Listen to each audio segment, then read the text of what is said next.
이번에는 섹터와 테마, 구체적인 종목에 대한 얘기를 드릴게요.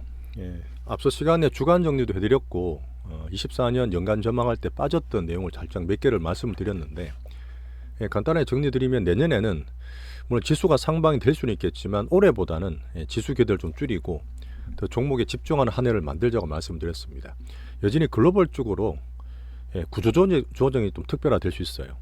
어떻게 보면 잡고 있었던 그런 부분을 체계적인 구조조정을 하고 정책적으로 봐서도 부채 조절을 할 수도 있는 그런 한 해라 봅니다. 그렇게 보면 정말 될 거 안 될 거, 섹터나 테마 종목을 정말 나눠서 차별화를 더해야 될 한 해라 볼 수 있습니다. 자, 미국은 잘 마감했고 내년에도 여전히 뭐 경기는 견조하다 판단하면서, 대신에 이제 금리가 인하가 되잖아요.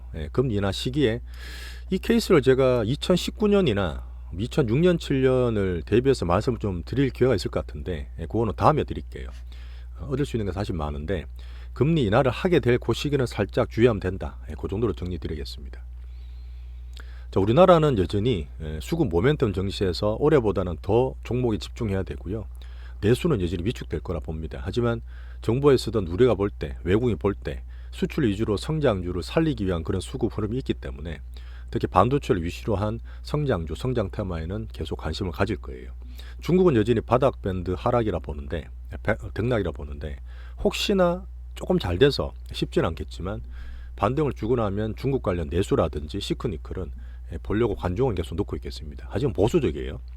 일본 엔저는 갑자기 확 엔고 가지는 않겠지만 혹시나 도움을 받고 할 우리나라 자동차 정도는 관중을 보겠다. 자, 그리고 위기라든지 기회 요인은 한번 읽어보시면 될 것 같고요. 전체 정리입니다. 자, 그리고 한국의 수급 분석, 제가 작년 2차전지 살 때, 그리고 지금 11, 12월 달에 외국인이 대놓고 삼성전자, 하이닉스 같은 거 사고 있잖아요. 지수도 많이 땡겨놨고. 그런 흐름에서 큰 맥을 잡는 수급 분석의 흐름을 좀 말씀드렸습니다. 그 관련해서 예탁금이나 신용잔고 보는 그런 기준도 말씀드렸고, 자, 외국인들이 살 때 개인들이 두 달 동안 13조를 팔았다 했잖아요. 예탁금이 56조까지 갑자기 확 늘었는데 그 부분에 팔았던 그 주식 자금이 예탁금으로 들어온 그 효과도 있고, 어쨌든 이 흐름들이 다시 매수로 들어갈 수 있기 때문에 1월달 시장은 저는 괜찮게 할 거라 보고 있습니다. 그래서 여전히 증시나 지수의 시작, 특히 우리나라는 외국인이 어쩔 수 없습니다. 그냥 걔들이 핸들링 할 수밖에 없고, 시장은 외국인이 만드는 수급 시그널을 보시고 그 사이에서 방향이나 종목이나 더 슈팅되는 거는 우리 개인들 수급 분석하면서 올해와 같이 꾸준히 만들어 가시면 될 것 같습니다.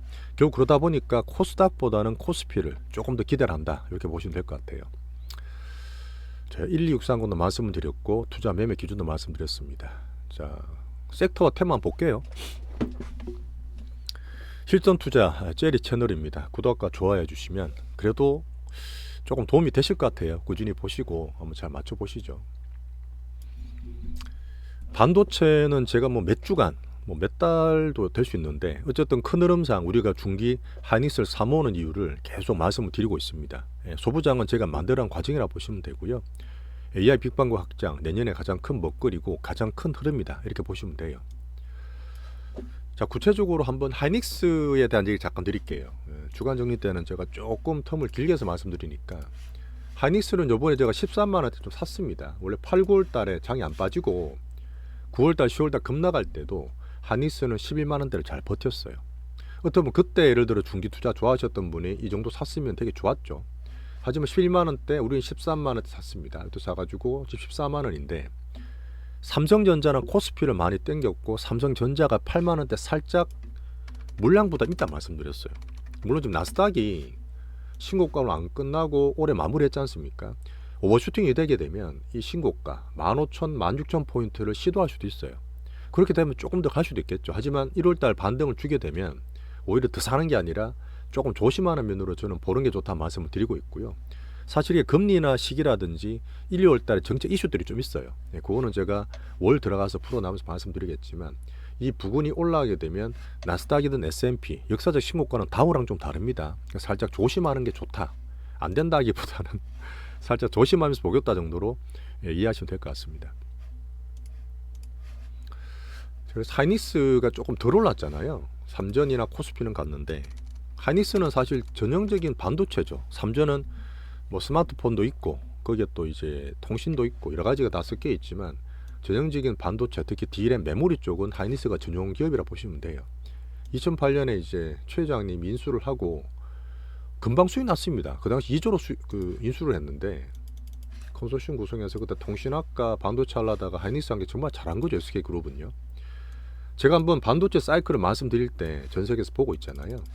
2013년도 한번 얘기를 드린 적이 있습니다. 자, 한번 볼까요? 2013년이 딱 10년 전이에요. 이 사이클이 어떻게 맞아 떨어지는데 하이닉스가 보시면 2000 이때 딱 보면 되겠다. 네. 자, 2012년도 주가가 한 2만 원까지 빠져요. 2012년도 주가가 2012년도부터는 우리나라 주가도 2017년까지 박스였어요. 네, 그냥 정책이었습니다. 우리나라 수출이나 별로 안 좋았고 그 사이에 몇 개 있었지만 하이닉스 잠깐 보시면 2012년도에 적자가 났어요. 2008년에 들어오고 연이익을 3조씩 3천억씩 벌다가 2012년도에 2천억 적자로 돌았습니다. 적자로 돌아섰으면 당연히 주가는 빠질 수 있죠. 근데 향후적으로 봤을 때 2012년 하반기부터 2만 원대 바닥을 찍고 적자인데도 불구하고 반등 주기 시작해요. 지금 비슷하죠. 반등 중 이유가 모바일 시대로 적극적으로 들어갔습니다. 2012년도에 뭐가 났냐면 갤럭시 2가 나왔어요. 네, 갤럭시 2가 나왔습니다. 갤럭시가 1은 사실 고만고만했어요. 그 전에 옴니아폰이나 뭐 미라지폰 같은 게 스마트폰은 아니었잖아요. 그냥 터치하는 그런 거였는데 그 뒤에 나왔던 갤럭시가 1보다 괜찮네 하다 1, 2에서 대박이 났어요. 2, 3가 막 대박 나면서 모바일 시대로 이제 아이폰과 막 자리 잡기 시작했던 그런 시기입니다. 모바일 시대 초입기 메모리가 많이 필요하겠죠. 자, 그리고 MS가 그때 뭘 했느냐면 지금 나달리가 대표인데 그 나달리가 클라우드를 이끌었어요. 클라우드 아시죠? 인터넷상에다가 이제 데이터를 저장하는 겁니다. 쉽게 말하면 이제 서버 같은 거죠. 온라인 서버 같은 거. 그걸 막 키우기 시작해서 아마존이나 MS가 막 따라갔던 그런 시기였는데 그때 이제 MS가 크고 클라우드 시장이 크면서 새롭게 들어온 신사업이었습니다.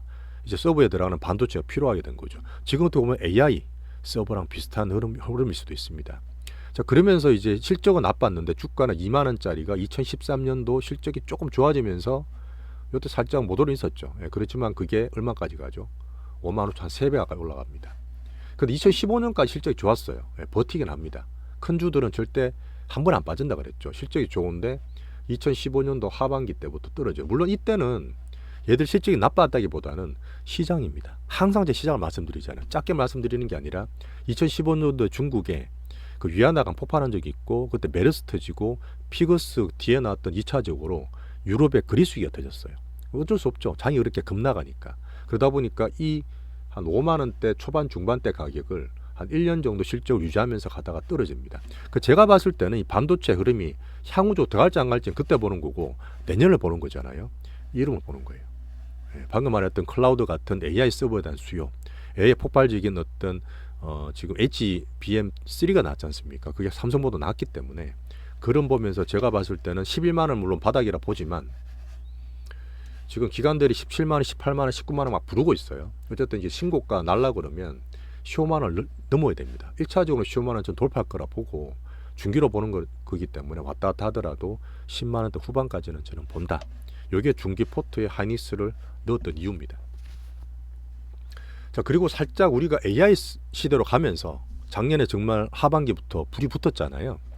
지금 챗GPT부터 해서 인텔도 들어오고 구글이나 애플도 막 들어오고 AI 막 자기들 자체적인 걸 막 내고 있는데 자, 이게 B2B라고 그랬어요. 자, 앞으로 이제 옛날에 인터넷 시대라든지 소비자를 막 했던 그 모바일 시대라든지 그게 이제 안 뒤처지기 위해서 이 돈이 보통 AI 큰 서버는 몇 조씩 들어간다 말했잖아요. 절대 빅테크 아니면 따라올 수 없는 진입 장벽이 너무 높습니다. 얘들이 어쨌든 그중에 1등을 만들 텐데 걔들이 막 싸우고 있는데 뭐 설비 투자 엄청 하고 있을 거예요. 그때 이제 우리가 네가 되든 내가 되든 우리 한국 반도체 특히 이런 걸치기 투자다 말씀드렸습니다.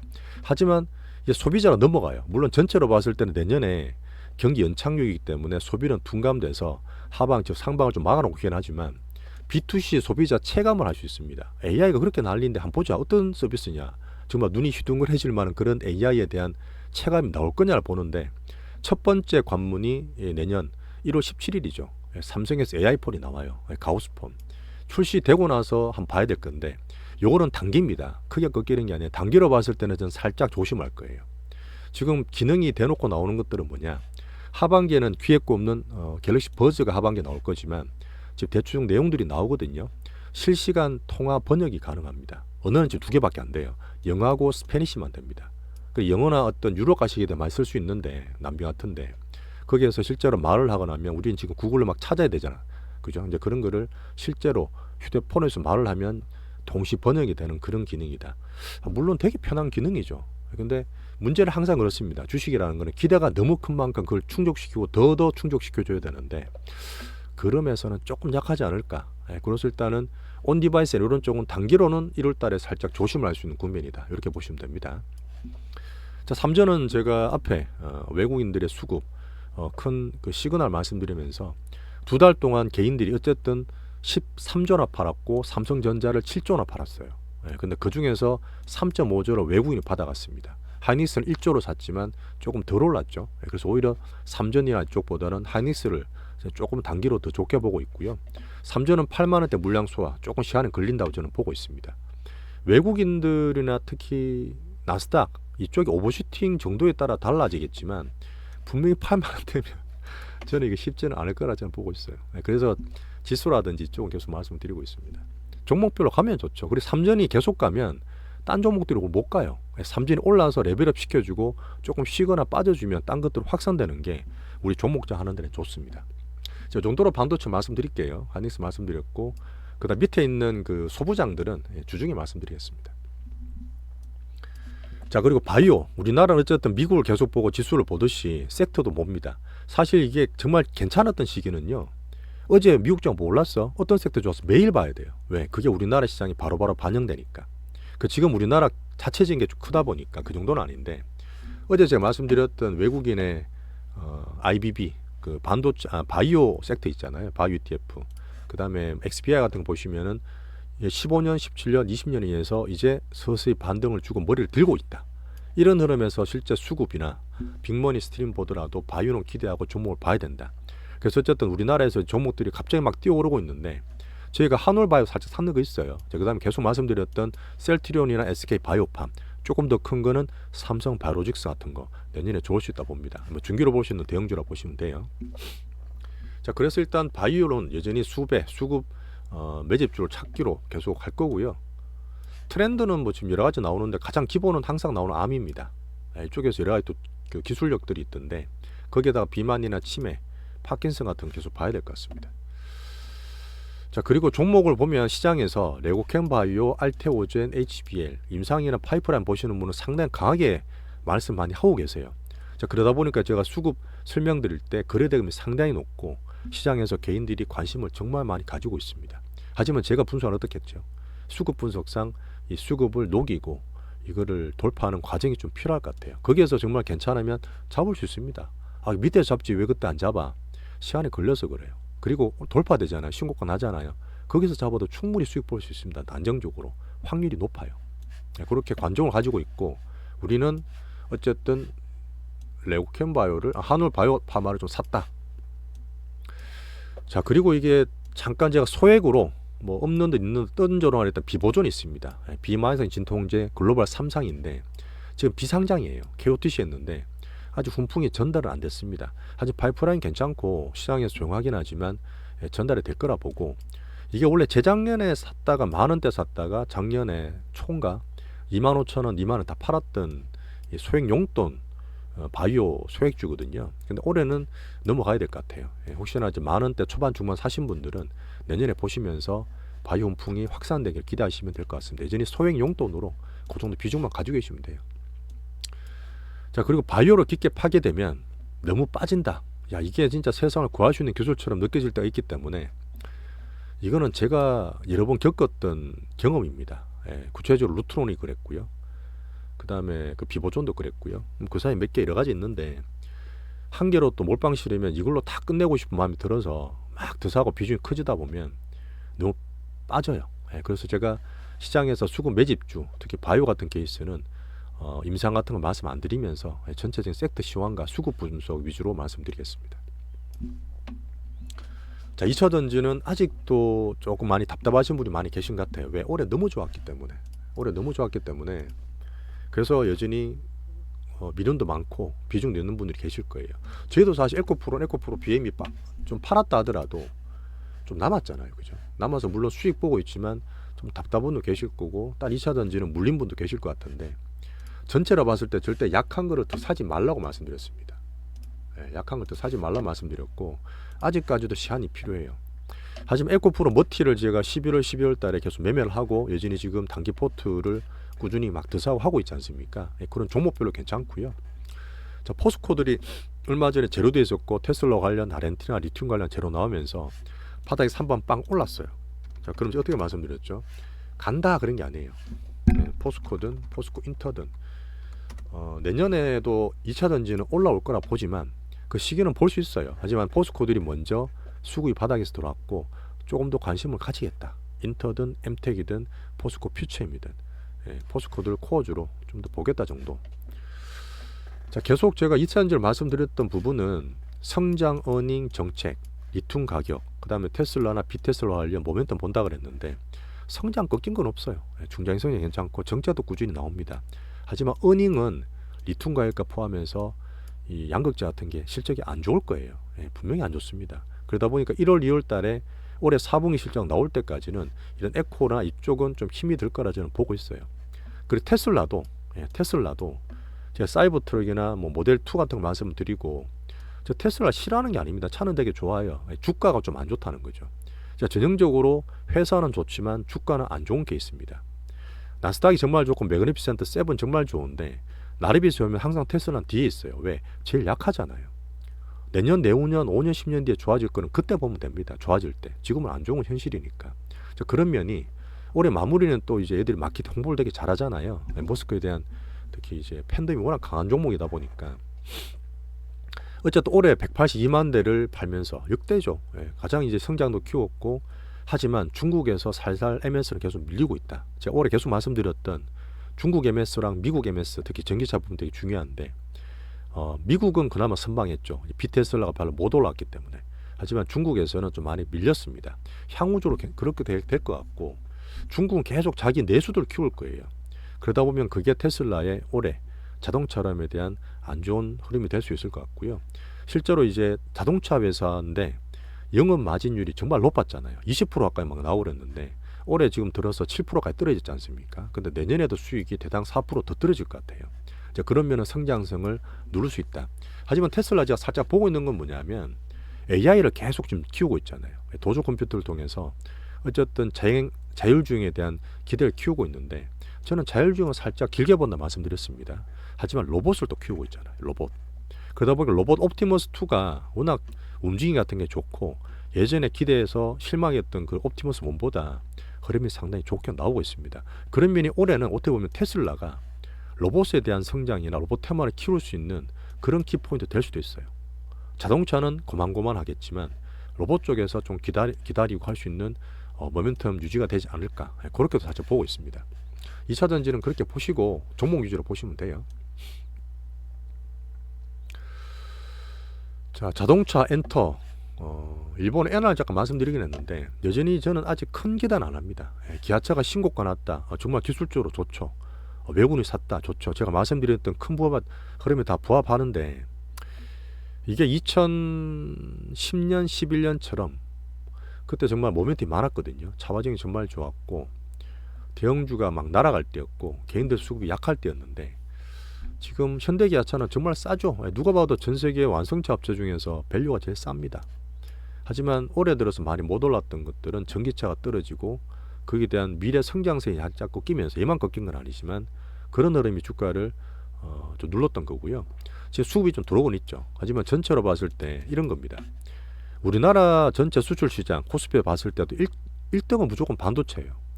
코스피 시가총액 1등은 당연히 삼성전자입니다.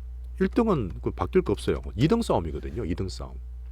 자, 시총 2등이 LG 에너지 솔루션이었다가 올해 내년에 하이닉스라 보기 때문에 하이닉스를 더 산 거고요. 반도체 쪽으로.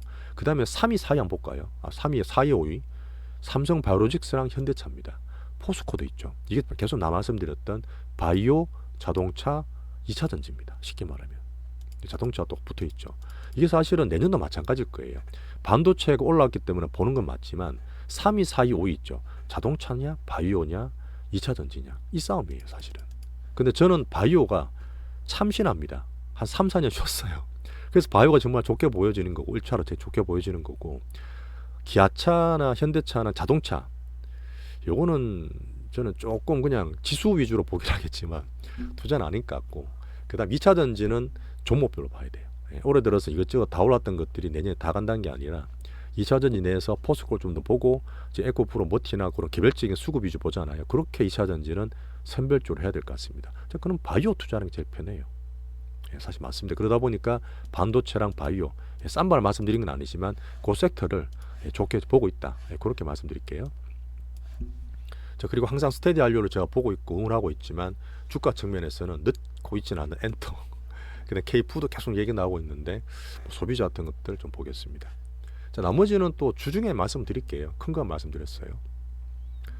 자, 그리고 지난주에 종목 매매했는 것들은 한번 살짝 제가 기술적 분석 해드리기 때문에 그런 면에 봐서 한번 짚고 넘어갈게요. 자, 매수는 기술, 매도는 예술, 홀딩은 큰 수익을 위한 절제. 자, 이거는 제가 만든 말입니다. 홀딩은 절제. 항상 마음에 넣어두시고요. 자, 지난주에 포스코 DX를 했죠. 금주라 그래야 되나. 자, 포스코 DX는 제가 신고가 돌파할 때 시장의 메인이고 가장 큰 모멘텀 스토리 큰데 그 다음에 모멘텀 수급주가 있었죠. 수급 이슈도 있었기 때문에 포스코 DX를 전형적으로 65,000원 초반에 샀습니다. 샀고 그 전까지 6만원대 올라면 팔아라 그건 과거예요. 바뀐 거면 바꾼 거 따라가야 됩니다. 시장의 돈들이 그래 되기 때문에 사서 한 20%, 19% 정도에서 단기로 너무 과도하다 해서 반 정도 팔았어요. 반 팔고 나머지는 홀딩하고 있다. 왔다 갔다 하지만 어쨌든 내년 초에 코스닥이 아니라 이제 코스피로 이전 상장한다. 그럼 좀 같이 보시면 되고요. 에코프로 모티 2차 전지 내에서 종목별로 봤을 때는 가장 큰 대장주고 수급주다. 하지만 70만 주나 되는 스톡 옵션 2,000원에 샀던 몇 년간은 주가를 엄청 키웠던 그 임직원들한테 사실은 직원이죠. 임원은 아니었고 그분들이 정말 크게 수익 보고 팔 수 있는 걸 축하해 주면서 주가는 살짝 보호해서 물량을 소화했다. 그래서 저희가 빠졌고 혹시나 이제 소화하는 과정에서 저가 매수를 보는데 장중에 제가 16만 6천 원대 올라간다. 그 다음에 요날 아침에 매수가 들어온다 말씀드리면서 주가 확 뛰었어요. 5일선 돌파가 됐고 20만 원 돌파가 단기적으로 걸려있지만 되리라 봅니다. 되리라 봐요. 그렇게 되면 신고가 흐름에서 신고가 나면 단기로 보든 좀 더 가져가든 요 위에서 한번 결정하겠다. 자, 바이오는 계속 제가 좋게 말씀드렸지만 셀트리온 하고 난 다음 별 한 게 없었죠. 그냥 참고만 드리고 관중만 드렸는데 한우 바이오파마가 물론 이게 임상이라는 내용은 살짝 무게 떨어지는 건 맞아요. 그 말씀 안 드리겠지만 제가 보는 것들은 수급 위주로 우리나라 바이오가 몇 배 가고 정말 가는 거는 수급 분석이 철칙입니다. 진짜 그래요. 수급 분석을 하면 제가 신라전도 그랬지만 꼭지 잘 맞춰요. 빠질 때 단타라 보는 게 아니라 크게 봤을 때 그런 것도 맞기 때문에 제가 기술적 분석 공부 시리즈 4편째 할 때는 큰 흐름이 빠질 때 빅수급이 엑시트 될 때 어떻게 빠지느냐 얘들이 빠지는 신호다. 거기에 대한 내용을 한번 만들어 보려 합니다. 어쨌든 한울바이오파마가 신고가 돌파가 되고 출렁이겠지만 딴 거에 비해서 물량 부담이 적다. 그 한울바이오파마를 1차로 빠지면 한 번 정도 더 사도 돼요. 어쨌든 1차로 4만 얼마야? 4만 4천 원대 중반에 좀 샀다. 이렇게 보시면 됩니다. 자, 이렇게 섹터 테마, 그다음 우리가 매매했는 내용을 한번 공유를 했고요. 시황도 말씀드리고 실제로 시장에서 중심을 단타로 보는 게 아닙니다. 정말 단타로 해서 지금 사세요, 파세요. 그리고 실시간으로 되게 많이 하시던데 그렇게 하면 사실 사람들 많이 오는 거 알아요. 근데 저희는 그렇게 하고 싶지는 않고 뭐 그게 제가 또 전공도 아니고 항상 여유 있게 제가 말씀드립니다. 투자는 여유를 가져야 돼요. 여유를 가지지 못하면 돈은 항상 달아갑니다. 한 방에 상한가 잡는 게 중요한 게 아니에요. 꾸준한 게 중요한 거예요. 한 방에 대박 되는 게 중요한 게 아닙니다. 소박, 중박 모아가서 그게 모여서 대박이 되는 거예요. 그래서 뭐 10년 동안 그렇게 계속 하자는 얘기는 아닌데 저는 그렇게 하고 있겠지만 제 어떤 투자라든지 그런 마인드를 좀 맞는 분들이랑 같이 가고 싶은 그런 마음입니다. 자, 그래서 제가 기술적 분석 공부 시리즈는 제가 따로 하고 있어요. 정말 이 플랫폼을 좀 키우기 위해서 제가 개인적으로 하고 있는 그런 내용들이고요. 내일 하나 올릴 생각입니다. 자, 그래서 23년 젤리 실전 투자, 자, 우리랑 같이 할 수 있는 투자 펠로우의 플랫폼 구축 과정이라 저는 공부하면서 말씀드리고 있고요. 그 소수 정예할 거예요. 절대 저는 이게 지금 1000분, 2000분 부담돼요, 솔직히. 1000분까지 어쩔 수 없지만 지금부터는 엄청 키운다기보다는 이 정도로 유지하면 좋을 것 같고, 일부 저는 유료할 거예요. 그렇게 해서 실전 종목이라든지 사실 이게 주는 게 좀 부담되거든요. 저도 법적으로도 많이 물어보고 하는데 어서 막 그런 것들 아시잖아요. 별의별 다 있고 자본시장법 이런 게 있기 때문에 그런 종목들에 대해서 정말 좀 안정되게 하실 분들, 그런 분들만 같이 가는 쪽으로 그렇게 하고 싶습니다. 시황과 종목 매매는 절대적으로 참고용 공유하는 내용입니다. 하지만 제가 말씀드렸던 시황, 그 다음에 어떤 빅머니, 스트림, 기술적 분석, 수급 분석 같이 보시면 우리나라 시장에서는 진짜 부자들이 많이 해요. 그런 부분으로 투자나 매매하시는데 조금 얻어가시는 게 있으면 좋겠습니다. 항상 우리가 기초를 쌓잖아요. 개인적 연습하는 시간이 필요해요. 연습을 막 하고 실전을 하고 하더라도 실제로 셀프 신뢰, 야 내가 지금 하는 게 맞냐? 이렇게 해서 돈을 벌 수 있어? 진짜 이게 파는 게 맞아? 그래, 신뢰하는 과정은 분명히 필요합니다. 내가 나를 못 믿어요, 초기 때는. 근데 그렇게 하면서 돈이 되네, 벌리네 하는 그런 경험이 쌓이면 그때 중수로 올라가시는 겁니다. 그 정도가 저는 같이 갈 수 있는 개인 목표라 볼 수 있어요. 좀 도움 되셨으면 좋겠습니다. 자, 그리고 그런 거 있습니다. 자, 개인들이 요번에 9월달, 10월달에 제가 시장을 살짝 잘못 봤잖아요. 근데 그때 우리가 8월달에도 정말 대장주였던 에코프로 같은 거 단타 10몇 프로 막 몇 번 쳤잖아요. 그렇게 하다가 괜찮겠지 했는데 떨어졌지 않습니까? 근데 그때 정말 강하고 정말 대장주였지만 비중을 줄여서 제 로봇을 바꿨잖아요. 근데 그 당시 때 살짝 못 따라오시거나 더 삿버렸어. 그럼 지금 3, 4개월 저는 거예요. 정말 저는 겁니다. 어떻게 보면은 이게 단기적으로 보는 거지만 뭐 올해 들어서 내년 반도체다. 지금 좋게 보는 여러 가지 많으시겠지만 내가 포트 구성했는데 뭔가 모르게 좀 약해. 딴 거 막 가는 것 같은데, 물론 그때 절제가 필요할 수도 있지만 그것도 어느 정도가 있어요. 계속 안 좋으면 안 됩니다. 그럴 때는 포트를 살짝 바꾸셔야 돼요. 그때는 절제가 아니라 좀 고집이 될 수 있습니다. 시장과 그래서 항상 비교하면서 내가 더 약하냐, 섹터 내지 종목은 왜 못 갈까 계속 고민하시는 거예요. 그런 것들은 개인 종목 선택할 때 한 번씩 바꿔보는 그런 습관도 필요하십니다. 여전히 손실이 나면 그런 것들이 있어요. 개인분들은 야, 손실 나면 어떻게, 또 이거 어떻게 내가 아는 종목이고 좀 오래 갖고 있었고 내가 얼마나 잘하는데, 그러면서 계속 물을 타세요. 근데 여러 번 말씀드리지만 시장은 그냥 시그널을 주고 가장 객관적입니다. 효율적 시장 가설, 그리고 차트를 보거나 이렇게 말씀드리면 내가 갖고 있던 이 종목보다 더 좋은 건 항상 있어요. 항상 있습니다. 또 새로운 게 또 나와요. 그런 데서 또 수익 볼 수 있습니다. 그런 거에 대해 자신이 좀 생기시면 손실 안 보고 손절 안 하고 주식 못 합니다. 적게 손실 보고 많이 수익 보는 게 투자의 기본이라 보시면 돼요. 자, 올해도 이제 하루 마지막입니다. 마무리 잘 하시고 신년에 또 기술적 분석 시리즈로 또 뵙겠습니다. 올해 정말 고생 많으셨고 내년 새해 복 많이 받으십시오. 감사합니다.